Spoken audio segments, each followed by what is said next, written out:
Man is not weak, he is unaware. Semen is not just fluid, it is life condensed. Retaining it is not suppression, it is transformation.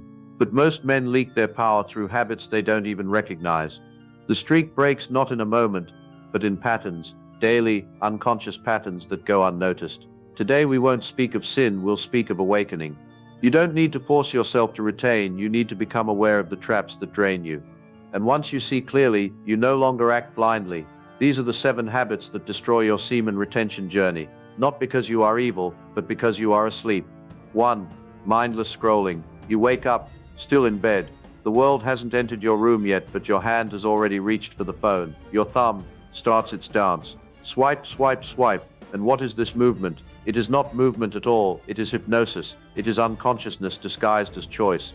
You do not seek temptation, but temptation finds you through algorithms designed to know your cravings better than you know your soul. A reel appears.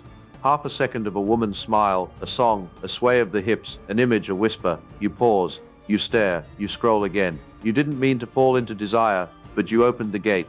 You handed your mind to a machine that feeds your lowest frequency, and then the craving returns, not because you are weak, but because you never resisted. You didn't guard your door. You see, mindless scrolling is not entertainment, it is a ritual. A subtle one, a quiet one, and yet it is one of the most dangerous for a man on the retention path. Every time you scroll, you trade clarity for confusion, focus for noise, presence for fantasy. The screen doesn't just show you images, it reprograms your neurons. 100 faces, 100 bodies, 100 imaginations, all in 60 seconds. What does this do to your semen energy? It scatters it. Retention is not just about abstaining from ejaculation, it is about protecting the roots of your desire, and scrolling is watering weeds. The problem is not the phone, the problem is the mind that uses it without awareness. Use the phone with intention, not boredom. Don't scroll, read, reflect, walk, breathe. Put the phone down and pick your awareness up. 2. Excessive talking. Words are energy. Every syllable you speak is like a drop of your inner reservoir. You may not feel the loss, but speak too much, and you will feel the drought. A man who cannot hold his tongue cannot hold his seed. It is the same energy expressed differently. When you speak without reason, when you fill silence just to avoid it, know that you are leaking, and not just words but your will, your vitality, your center. The silent man is feared, not because he is dangerous, but because he is full. He is full of awareness, depth and control.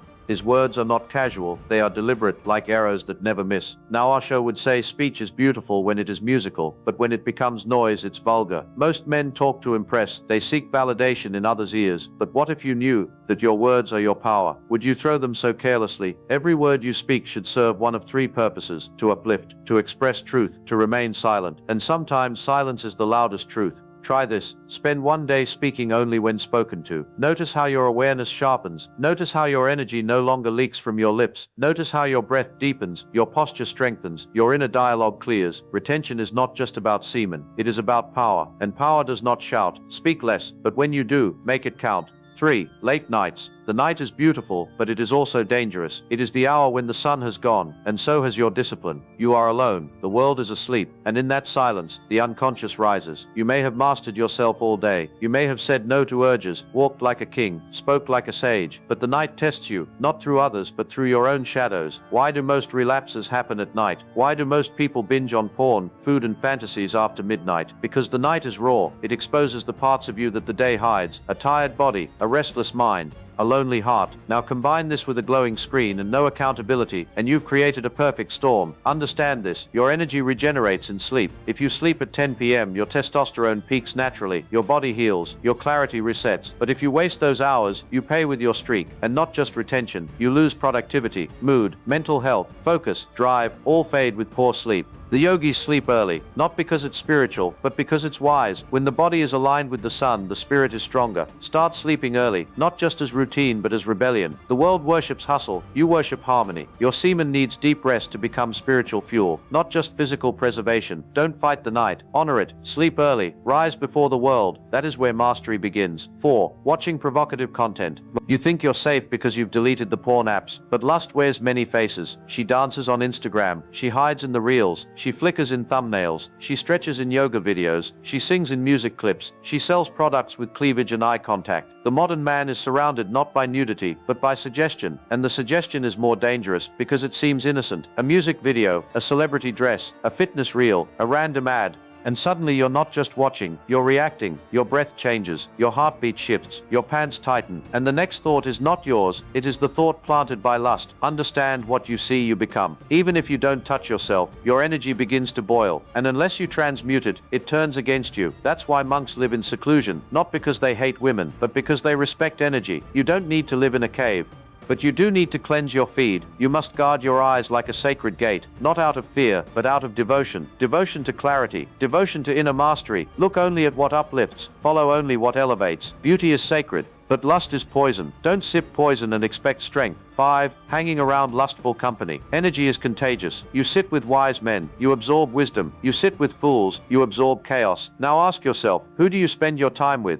Are your friends talking about purpose, growth, clarity, or are they talking about girls, jokes, hookups, and vulgarity? You think you are strong enough to resist their influence. You are not. No one is. Because the mind is a sponge, and the heart, a mirror. When your circle laughs at lust, you slowly stop seeing its danger. When they celebrate pleasure, you begin to question your discipline. But what they call fun is often an escape. What they call normal is often just unconscious. Do not hate them, but do not join them. You can love a friend and still choose silence. You can walk away with a smile, not out of arrogance, but from reverence for your path. This journey is sacred, and sacred things need sacred spaces. Choose friends who remind you of your purpose, who talk like sages, not like addicts, who uplift you when your energy shakes. Walk with monks, not necessarily men in orange robes, but men who live with awareness, because retention is not just an act, it is an atmosphere.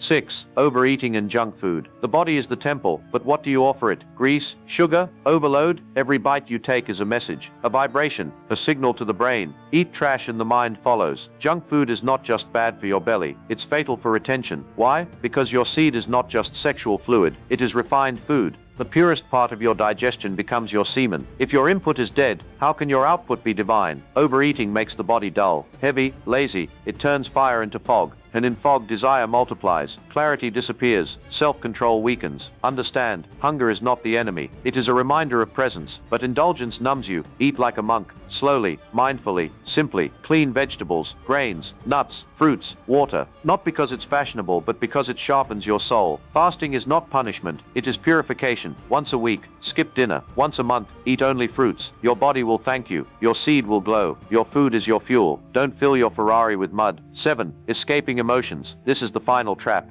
and perhaps the deepest. You feel lonely, and you scroll. You feel anxious, and you eat. You feel rejected, and you relapse. You feel bored, and you escape. But understand, beloved, emotions are not enemies. They are signals. They are messengers of the soul. The problem is not feeling them. The problem is escaping them. Retention breaks not because you were horny, but because you were hurting, and you didn't want to sit with the hurt. Semen becomes your painkiller, a temporary escape, a moment of relief, and then shame. But what if you faced the feeling? What if you allowed the loneliness to speak? What if you cried instead of scrolled? What if you meditated instead of masturbated? The power lies not in avoiding pain, but in understanding it. Sit in your suffering, not to suffer, but to transform. Watch the emotion rise. Don't resist, don't run, just watch. Soon you'll see it is like a wave. It comes, it crashes, it fades, and when it fades, your seed is safe. Your power is untouched. True strength is not control, it is awareness. Don't run from your emotions. Invite them, watch them, learn from them, then rise. You were not born to chase moments of relief. You were born to rise aware, radiant, divine. Semen retention is not about control. It is about respect for your energy, your time, your potential. Drop these habits, not with fear, not with guilt,